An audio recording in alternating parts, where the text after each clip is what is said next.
check this thing out. It's the Linstrument. I'm gonna see if I can make this thing my new guitar. I've been trying to play more guitar lately, but every time I do, I feel unsatisfied by the sound. I miss the textures of synths and samples. I crave how far you can push a sound in the world of waveforms. But when I go to play a synth, I feel a bit trapped lately by the black and white key layout.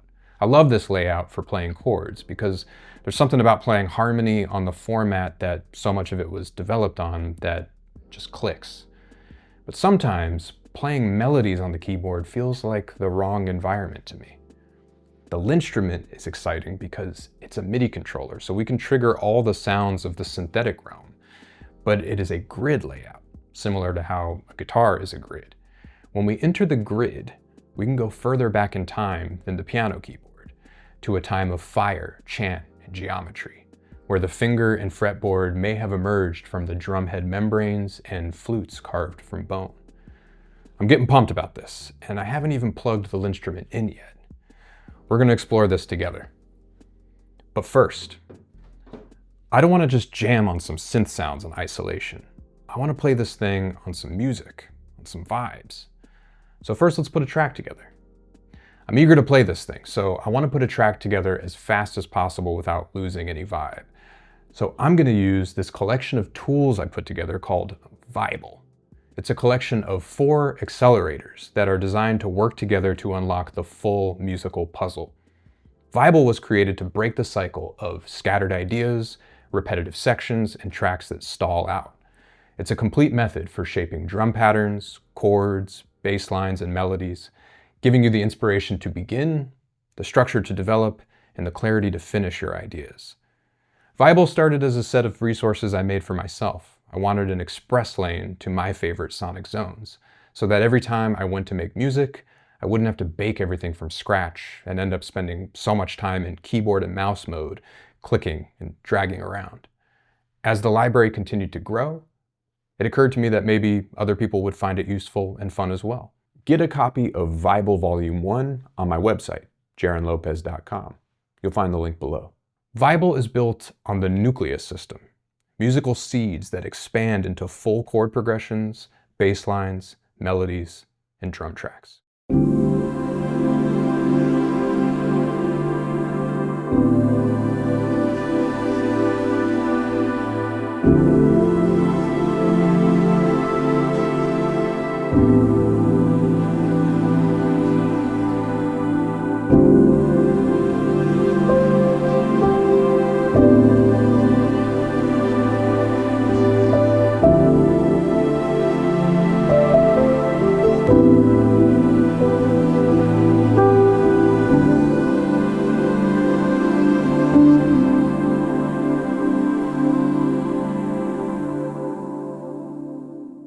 Maybe you don't play keys or only know simple chords.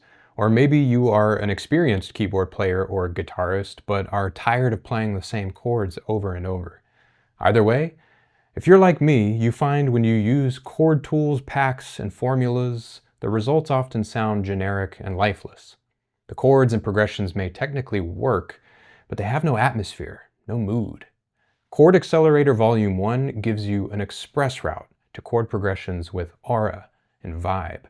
Instead of progressions that feel like the same tired plot with a predictable beginning, middle, and end, these chord voicings feel like a cinematic shot of a scene or character at golden hour.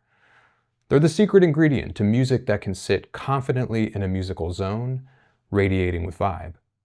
Chord Accelerator runs on Ripchord, a free plugin.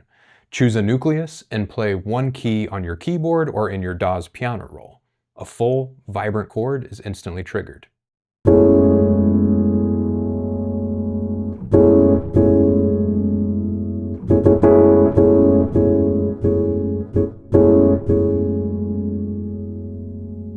You can use it with anything. Ripchord will send the chords to any VST, sampler, synth, hardware, or anything else that receives MIDI. Each preset is a flowing palette of chord voicings. The notes are highlighted on screen so you can see exactly what's happening. Each preset doesn't overload you with options. It keeps you anchored to a specific harmonic zone, the way that music actually works. Let's check some of these out and find one to roll with.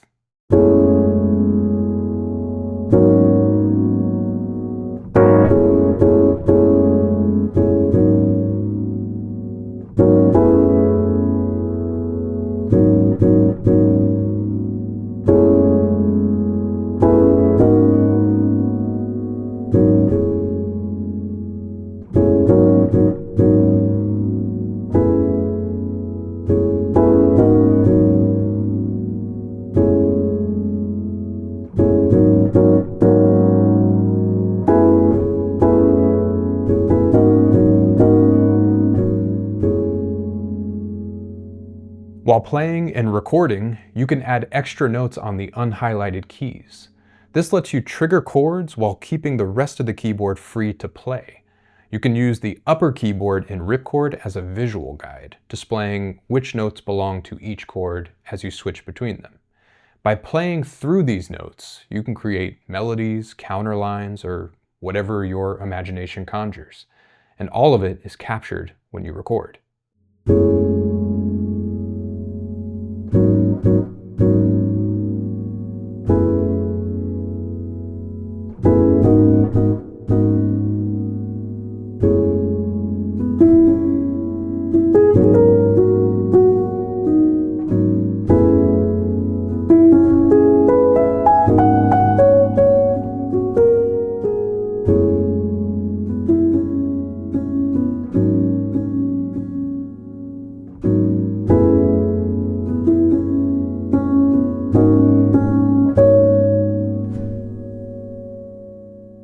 Let's try another nucleus and another sound.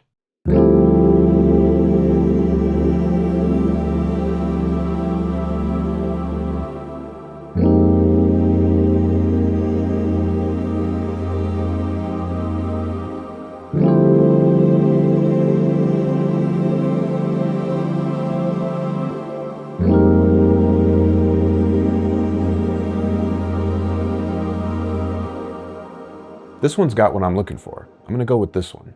But there are dozens more presets to explore in Chord Accelerator Volume 1.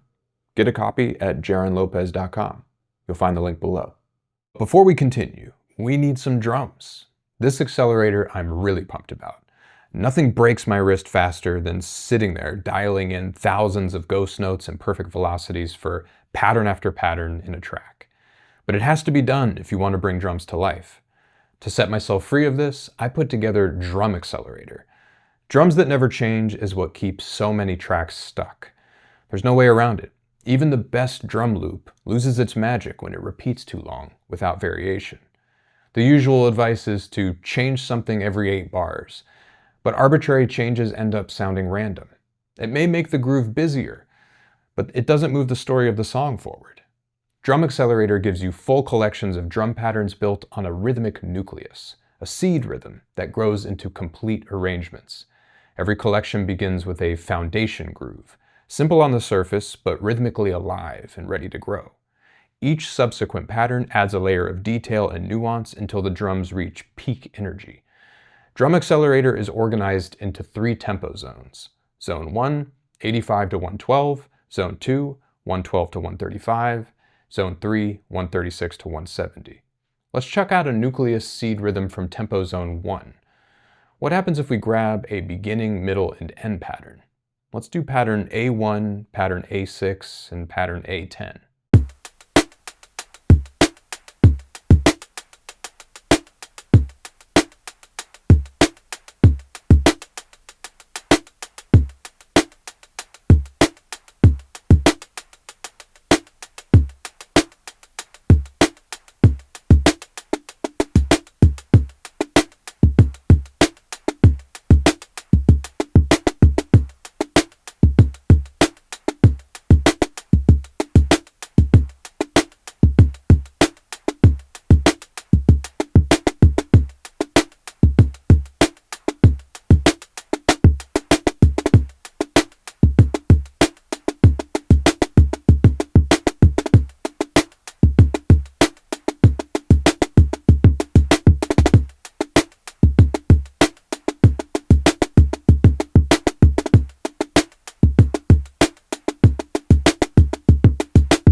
Let's get Chord Accelerator Nucleus 3 going here on top.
I like that, but I'm feeling a bit higher energy. Let's check out tempo zone 2, 112 to 135 BPM. Let's do the same beginning, middle, and ending pattern with this nucleus, which is huge, 22 patterns. Let's grab pattern 1, pattern 10, and pattern 22.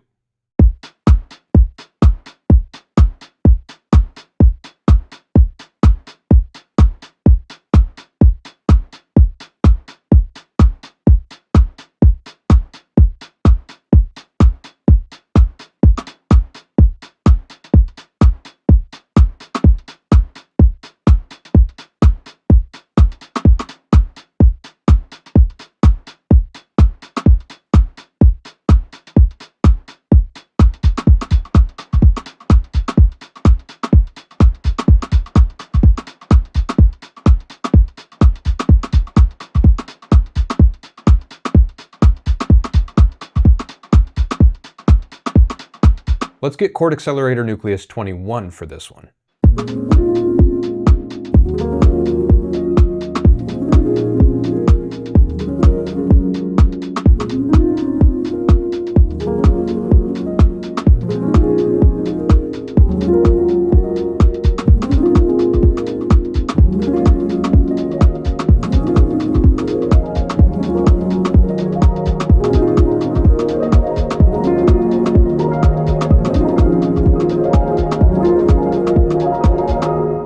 You know what?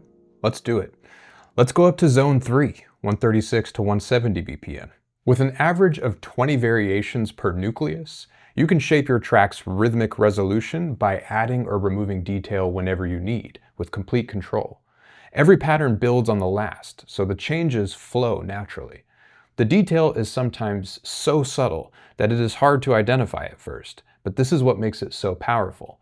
Instead of adding a blatant cymbal crash in your pattern and expecting it to take the track to the next level, you can choose from dozens of patterns that all sound cohesive together and create a full rhythmic story, with momentum the listener can feel before they even hear it.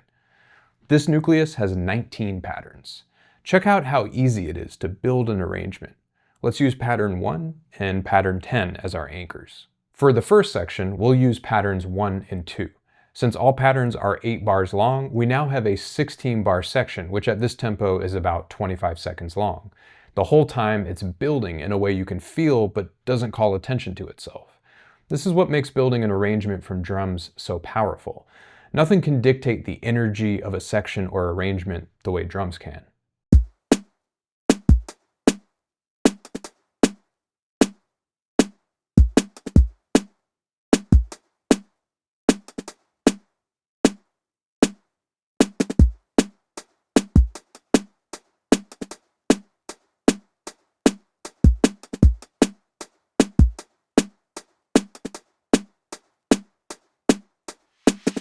As we move our arrangement to a second section, we want a more significant shift in the energy level of the track. Let's jump to pattern 10 and then proceed with pattern 11. This is another 16 bars or 25 seconds that evolve and develop. None of these 8-bar patterns has played more than once. There's no looping going on here, only rhythmic storytelling.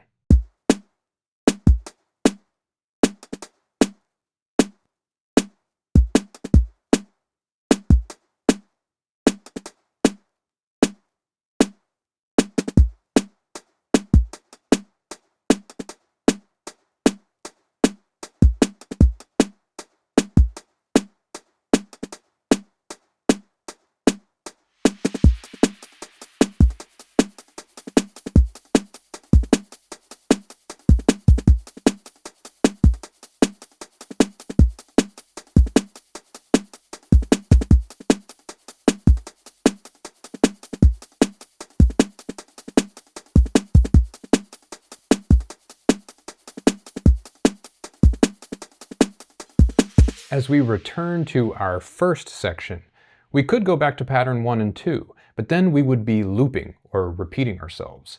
Instead, we can return to the energetic zone of pattern 1 and 2, but keep the story unfolding by now playing pattern 3 and 4.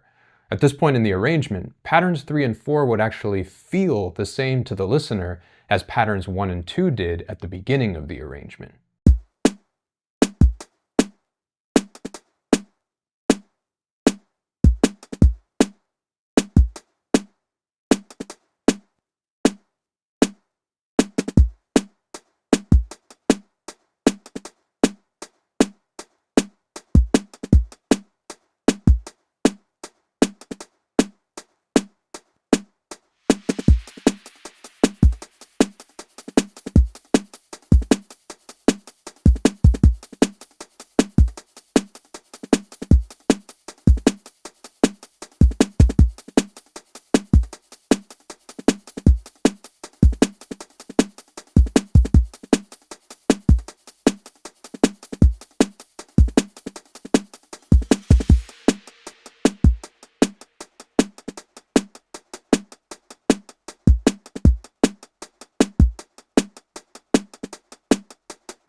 Even though we, as the creator, are conceiving of this as returning to the first section, since the listener has already heard it and is experiencing it now a second time, their threshold has been raised, so patterns 3 and 4 may actually match the energy of patterns 1 and 2 at the beginning.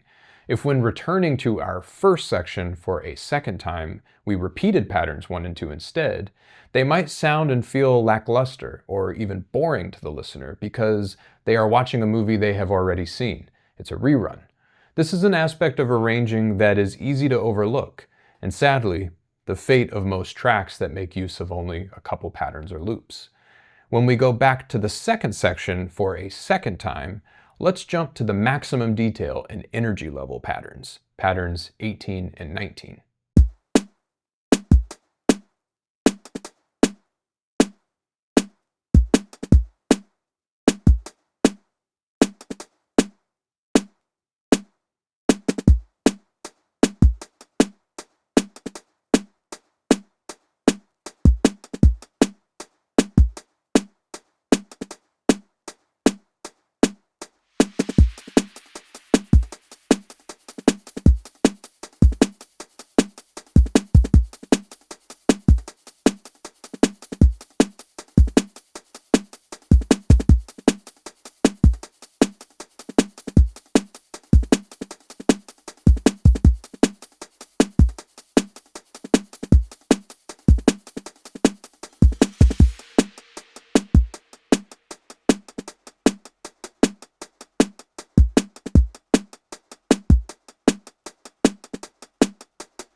Because we have the full gradient of patterns available to us, the full rhythmic resolution, we can increase and decrease the level of detail and nuance of the pattern, and therefore the energy of the arrangement.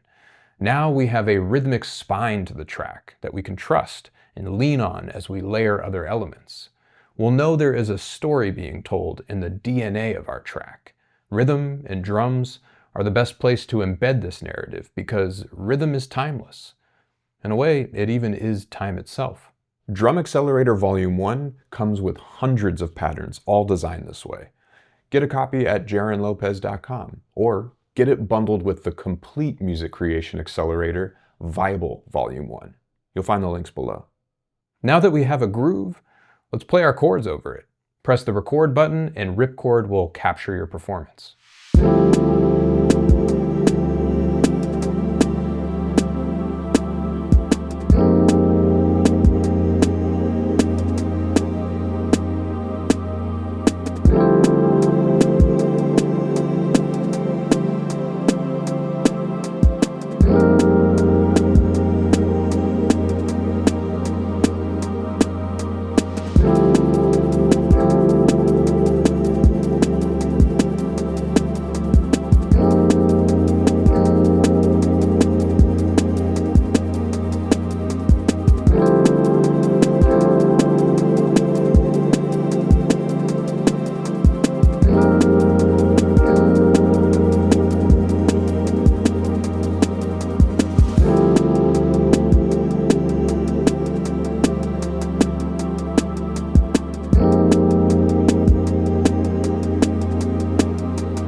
you stop recording, this button stays highlighted to show a clip has been captured. Drag it onto a MIDI or instrument track and you'll get the full chords with all notes and the exact rhythm you played. This lets you perform with the chords and fully explore the harmonic colors each Vible preset offers. You can also trigger chords from the piano roll, create a clip on the ripcord track, draw in MIDI notes, enable record, play the clip, then disable record and drag the captured MIDI to your instrument. We will use this clip and this method to trigger the bass and melody presets next.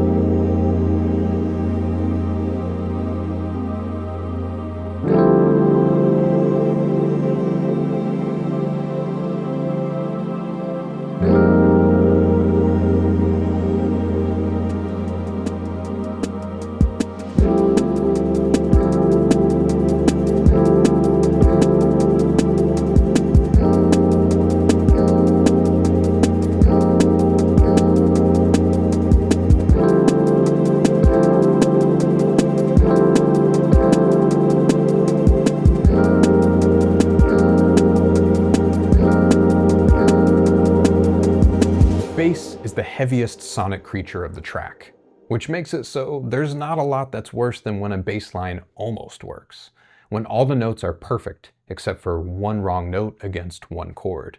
It's the tragic fate of so many tracks. You try every fix, but the bass puzzle never clicks. You give up, and the track goes unheard. Bass Accelerator rescues your tracks from this fate. In Vible Volume 1, the chord, bass, and melody accelerators are all designed to work together so every part locks into place. I think this is a pretty radical way of putting musical layers together, but it's best to see it in action. Since we used Nucleus 5 for our chord progression, we will switch to the matching Nucleus 5 bass preset. The Bass Accelerator comes with 2 bass presets per nucleus, bass and bass simple. The bass simple preset is a minimal note set, perfect for restrained, focused bass lines. The bass preset is the full set of bass tones for melodic and extended bass line writing. Let's go with the bass preset for the full set of bass tones. Now, when we record using the same clip that we played for our chords, Vible will give us a curated set of bass notes that lock perfectly with the chords. Every note is optimized for strong musical bass lines. Now we have solid blocks of harmonic marble that we can chisel a bass line out of. The lowest note of each block is always the root of the chord, a solid choice to start with for bass lines.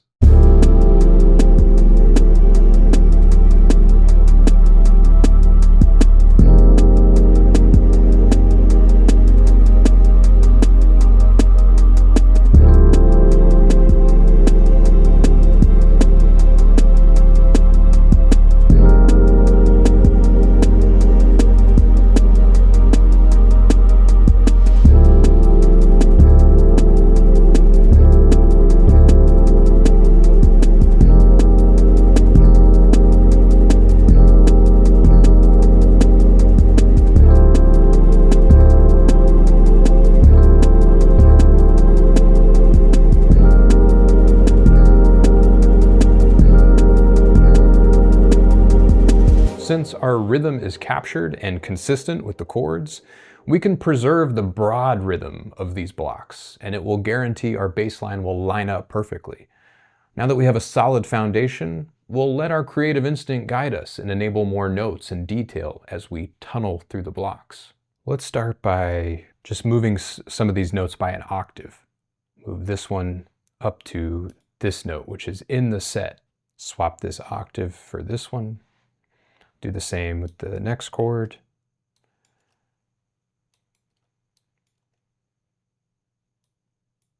Same with the next chord. Leave those, and then we'll go to the last section.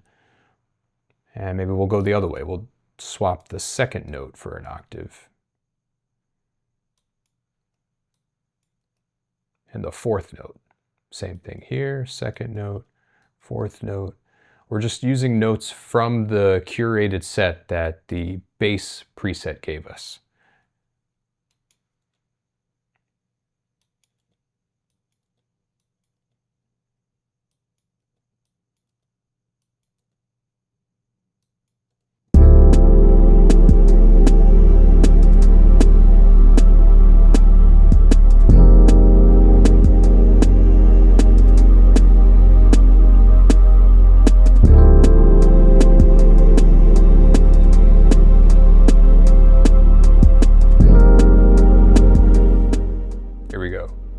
octave jump. Nice.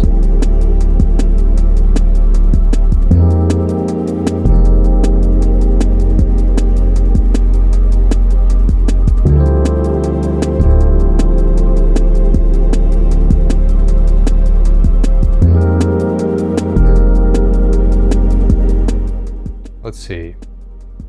As it plays, I'm going to use my imagination here. What do we want? Maybe a little melodic line, like maybe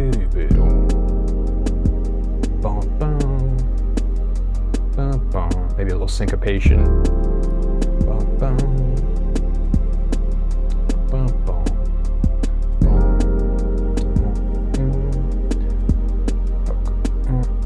Let's see about these octaves.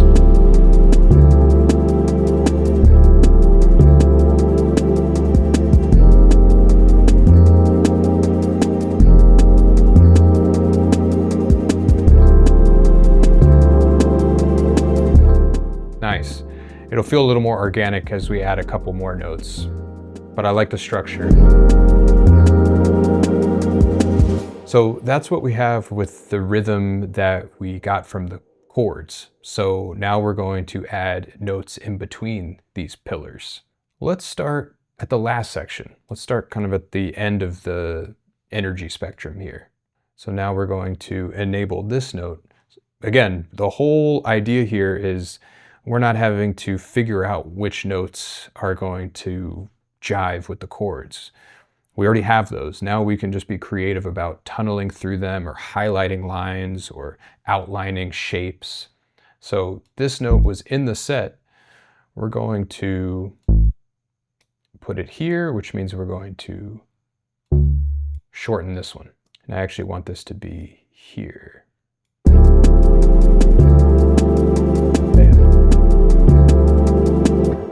I like that, but now we need a note in between this one and this one to make that feel a little more organic. Let's do this note. Make it so that this one does not overlap. It's kind of the idea here with a bass line or a melody. So we don't necessarily want them to overlap, although they can.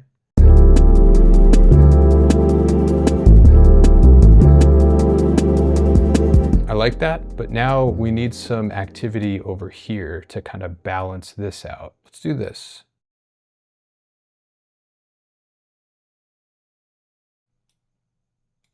Kind of jump up high, fall down.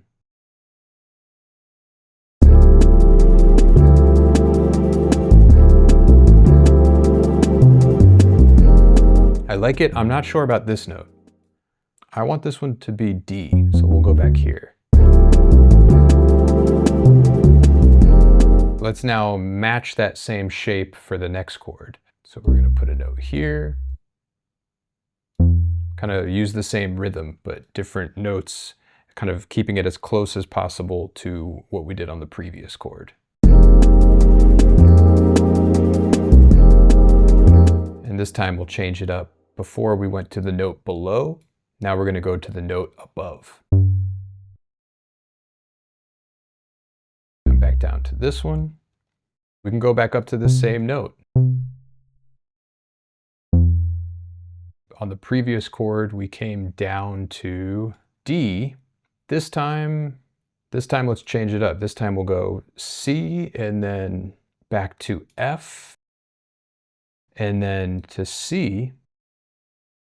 Here, this will be a nice variation, is that now instead of dropping down to a low note, we're going to swap the octaves. So now the D will be here and this one will be here. The reason is because now this C goes right up to that D in a nice way. So now we have, and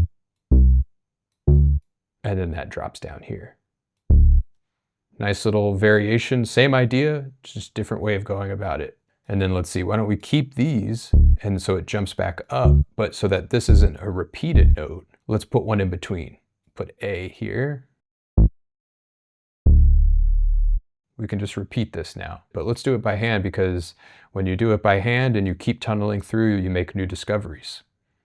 And especially since now all the notes are given to us here, we don't have to concern ourselves with that, so we can put that creative energy into thinking about these variations and stuff rather than just kind of finding the right notes. We'll go to C again, as we did in the first one.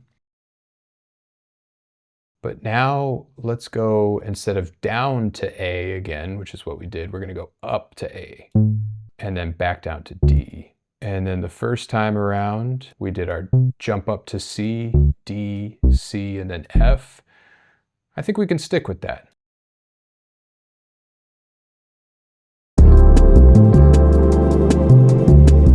And this time, instead of D, we'll put this on A. Nice. And what did we do the first time with F? We did, that was right here, we did G. Boom. Or no, we didn't do anything. We just went F, F. So we're going to add a note there. We'll do C. And we'll come back down to C. And then we'll do the same thing we did the first time. We'll go up to G. And instead of going down to C like we did and then back up to F, let's go up to C, which mirrors what we did on the D minor chord. Let's do 5 notes descending. This one, and then down to F, which will then land on D. We'll listen to that last section to see how it goes around, and then we'll see what detail maybe we can take from this last section that we've built and put into the other sections. Here we go.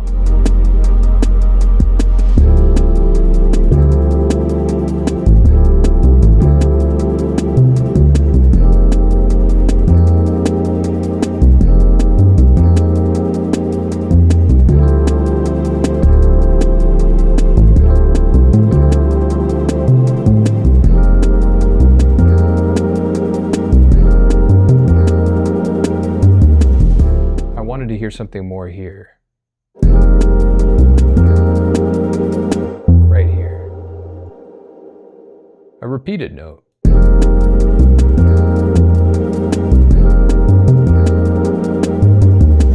I want to leave this first section with just the root notes. The second section we have this octave, which is nice, although I think we can add one of the notes in between. So we will put C here.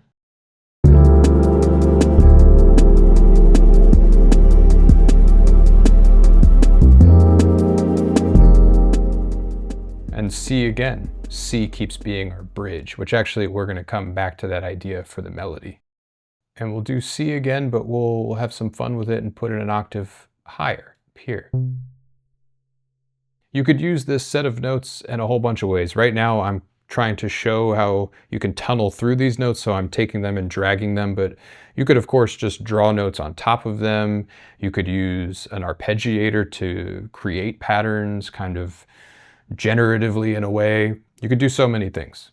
And then let's see, for this, it's the same as the first section. I like the idea of doing even maybe just this, right on beat 1 again, except, and then maybe there, so octave, and then here again.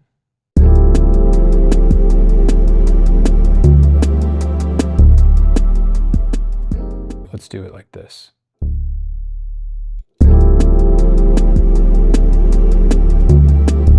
Yep. Same pattern, same rhythm here.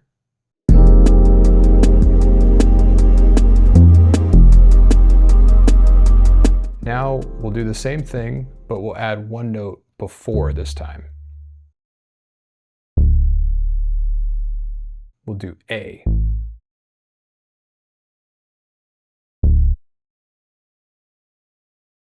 And then same thing here.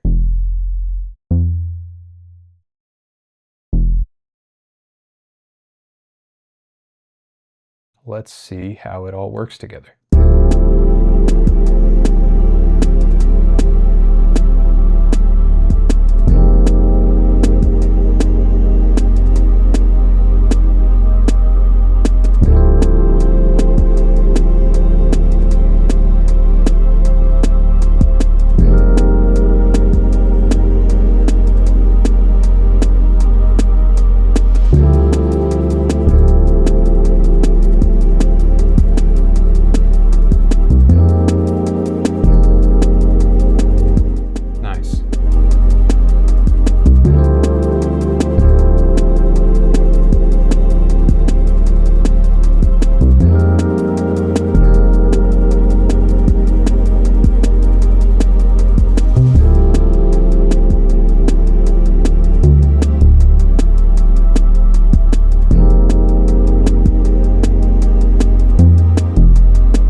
there's so many other places you could go, so many other lines you could carve.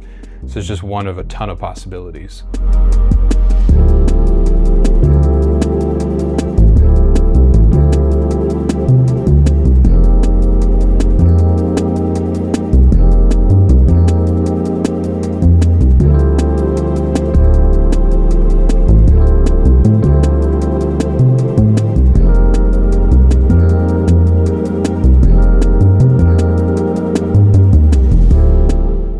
Instead of trial and error, every note locks with the chords, making the bass not just fit, but elevate the track.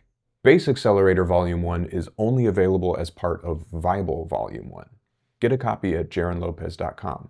You'll find the link below. Time for melody. There are countless theories of harmony and rhythm, but melody remains a mystery. To me, it's the most mystical, elusive, magical element of music. I can't always explain what makes a melody great, but I know one the moment I hear one. The essence of melody is singing, and the voice is not mechanical. It has no buttons or keys. It has limitations that can't be bypassed. It can't rely on technical fanciness. To me, this means that great melody begins with great note choice, tasty notes.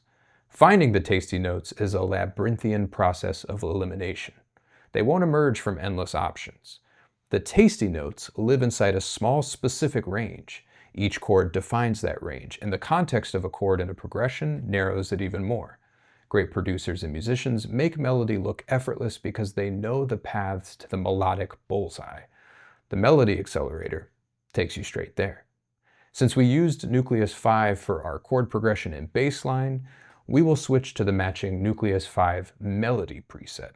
When we record using the same clip that we played for our chords and bass, Vible unlocks a curated palette of expressive, colorful notes tailored to the chords and bass line. We'll use a similar process to the bass and weave a single note line through these tasty notes and reveal a melody that hits the melodic bullseye. Since melody is more agile and limber than bass, we can be more free as we dance through these palettes of notes. One of my favorite things to do with melody that Vible makes extremely intuitive is emphasize common tones, the notes that different chords share.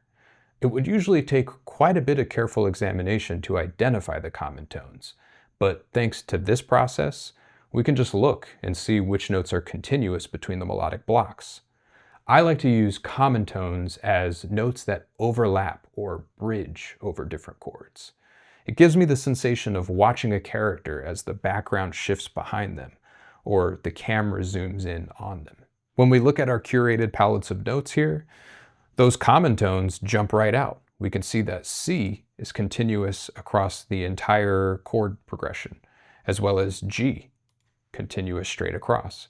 So I'm going to weave my melodic line so that I'm emphasizing, focusing, and anchoring everything on those two notes. I'm going to start off very simple here. I'm just going to go from C to G. Since this is a melody, I want it to be a little more free-flowing rhythmically, not quite on the grid.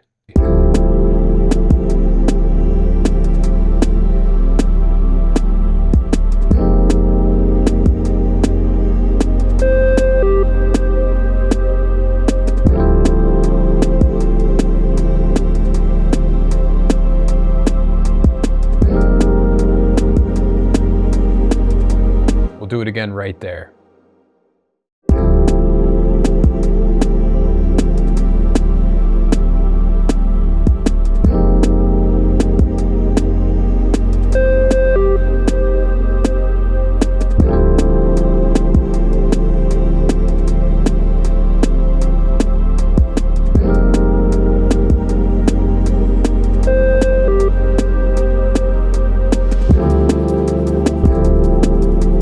And now we'll, instead of doing it every other chord, we'll do it on every chord. So we'll do it right here. And now here, I'm just following my ear, but thankfully this curated set of notes is already providing the scaffolding. So I can trust my ear and then see maybe what my ear is intuiting already on the page or on the screen. So what I heard is the same thing, except now I want to tap into a note that is specific to the chord at the moment. So not a common tone. That's going to be this one right here, which is only part of this chord at this moment.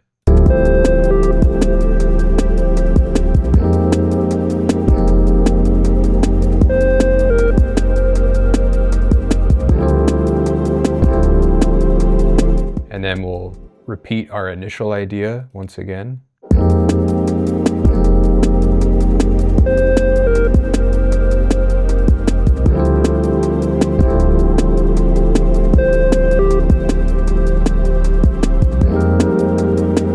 So now I want to do this, but I want to shift it up to be this unique note of that chord, and then I want to do this note of that chord, which is the same thing we did earlier.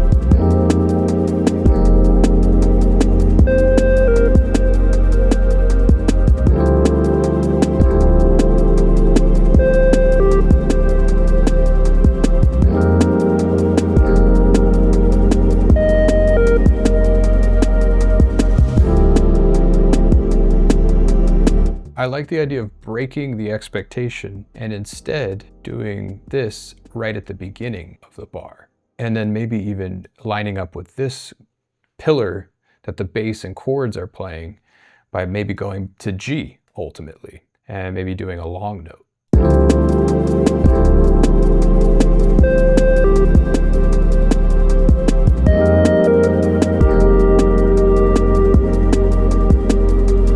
I like that, but now it feels like there needs to be a little note here. Maybe this one.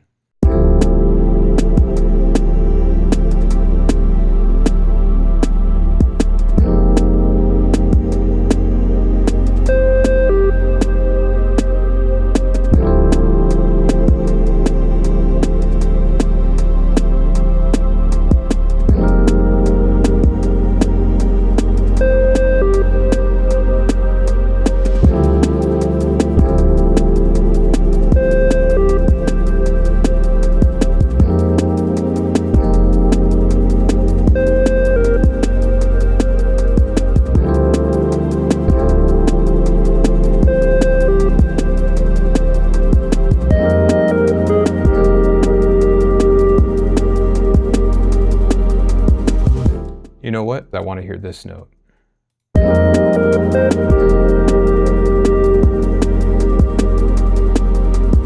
So we're going to use that framework for the second half, and now we're going to embellish it. We'll flip it. So instead of going from C down to G, let's do from G down to C. So we'll swap all these. Let's try it with one first to make sure it actually works. So now it's G to C.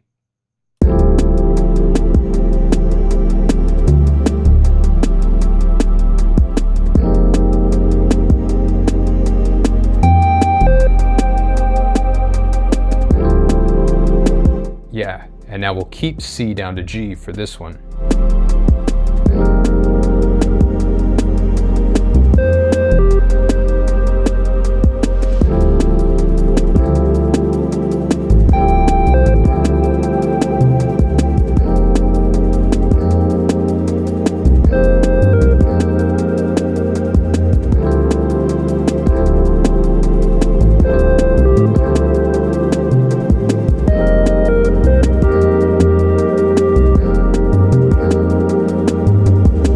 We'll go with this. It's a nice simple melody.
thanks to Vible, we built a track without burning all of our creative energy that we would have otherwise spent on a lot of musical data entry. Instead, we saved our sonic chi for exploration, expression, discovery. Melody Accelerator Volume 1 is only available as part of Vible Volume 1. Get a copy at jaronlopez.com. You'll find the link below. Now, let's see what the Linstrument can do. This thing is optimized and designed for MPE control.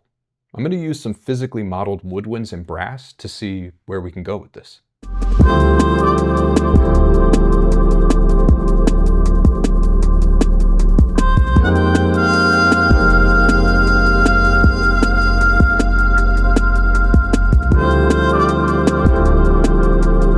I'm liking not looking at it.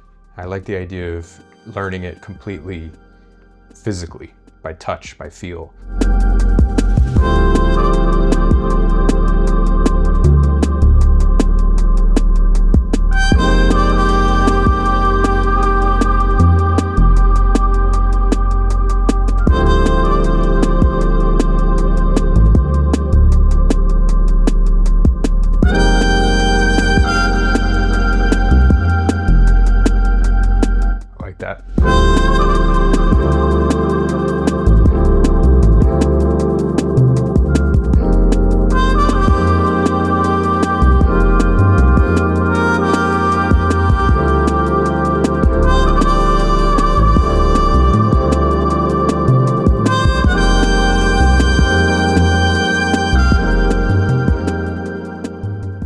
I love how you can actually perform vibrato. It's so satisfying. Something that on a keyboard is so challenging to do.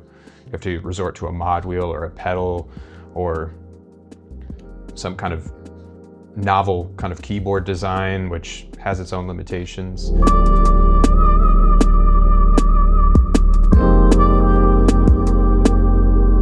It's easy to really push hard on this, and it kind of blows the sound to an extreme. I'm gonna try to play more gently.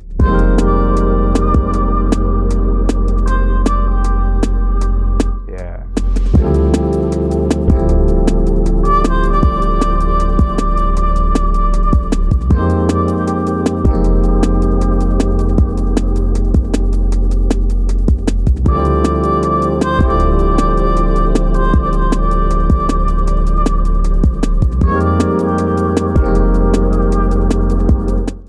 That.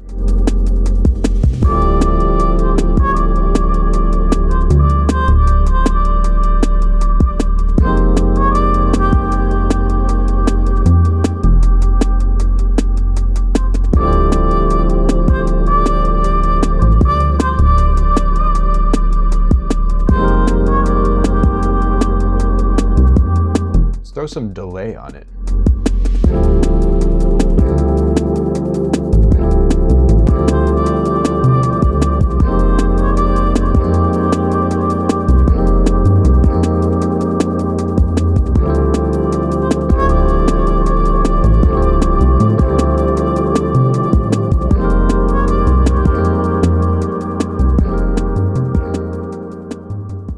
I'm also holding my thumb behind because I like the idea of it feeling like a guitar, but it's awkward to hold it that way.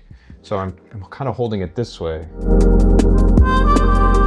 But I like the pressure being something you can like kind of pinch the way you would a guitar rather than just pressing downward on a keyboard or if this was flat.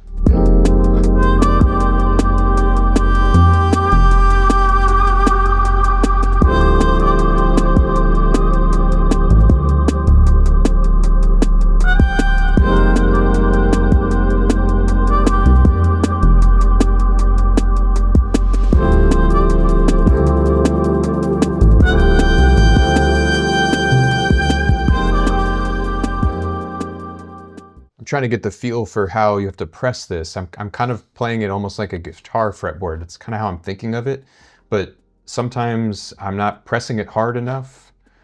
It's almost kind of like a combination of a fretboard, but then it's like a wind controller at the same time, but the wind is your pressure with your fingers. So it's kind of an interesting hybrid of, if you're thinking of it as a guitar, you're typically not pressing hard enough.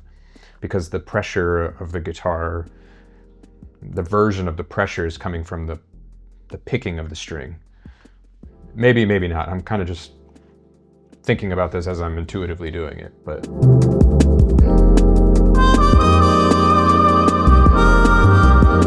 And then the thing is, if I'm too concerned with the pressure, I end up playing too hard and it creates this really loud sound. So finding that balance between pressure and dynamic is kind of interesting. Let's see.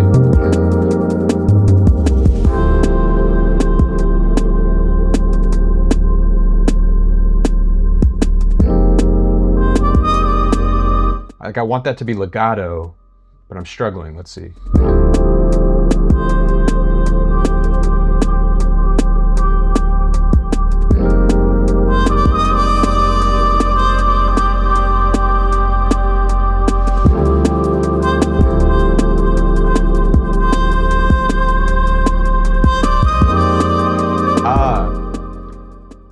I need to hold it down.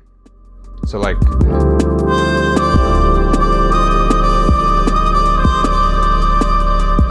that's what I'm doing wrong to get the effect that I want. So as I play through that legato line, I need to hold the previous note.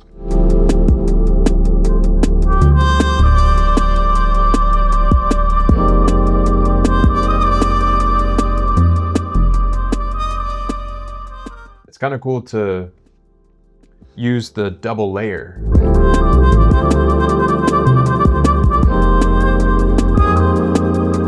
To repeat articulations.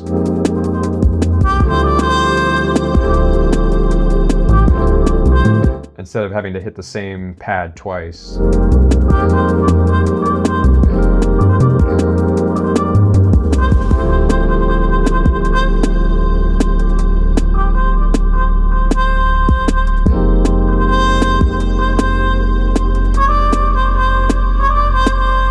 It's nice to get kind of like a tonguing effect there.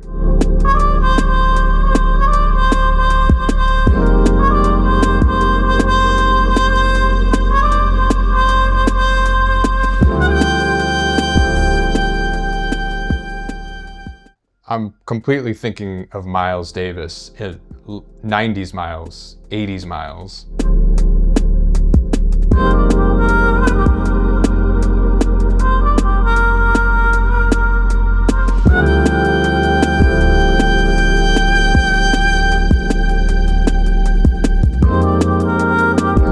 Try to bring it down again. I like the really sensitive dynamics you can get.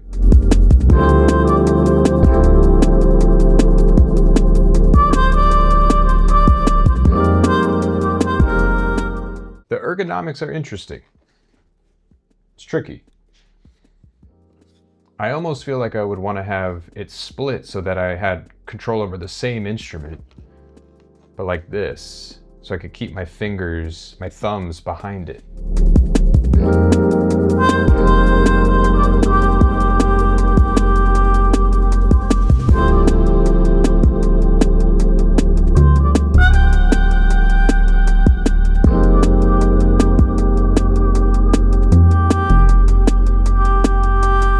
Because when I have my thumb behind it, the pressure feels so organic, whereas if I have my thumbs above it, I feel like I'm pushing the sound rather than pulling the sound out of it.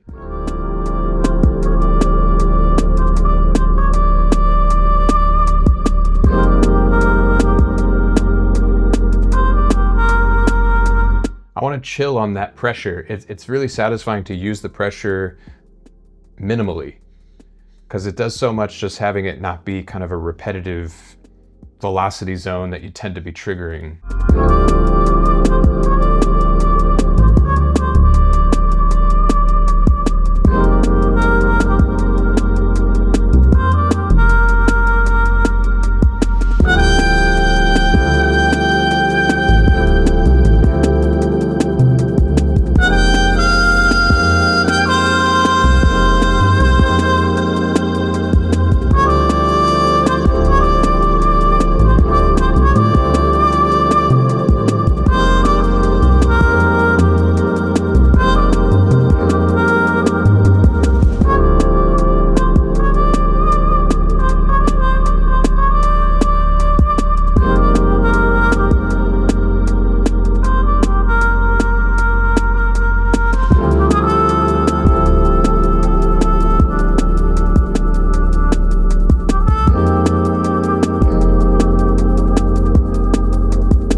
Vible illuminates the path as you journey to the sounds in your head right now. Music needs your artistic human voice more now than ever. Accelerate your music making so you can start and finish tracks and share them with a world hungry for meaningful creative expression. The more you use Vible, the more you'll learn through hands-on experimentation, and the more you and your music will soar. Get Vible Volume 1, the complete music creation accelerator, at jaronlopez.com. You'll find the link below.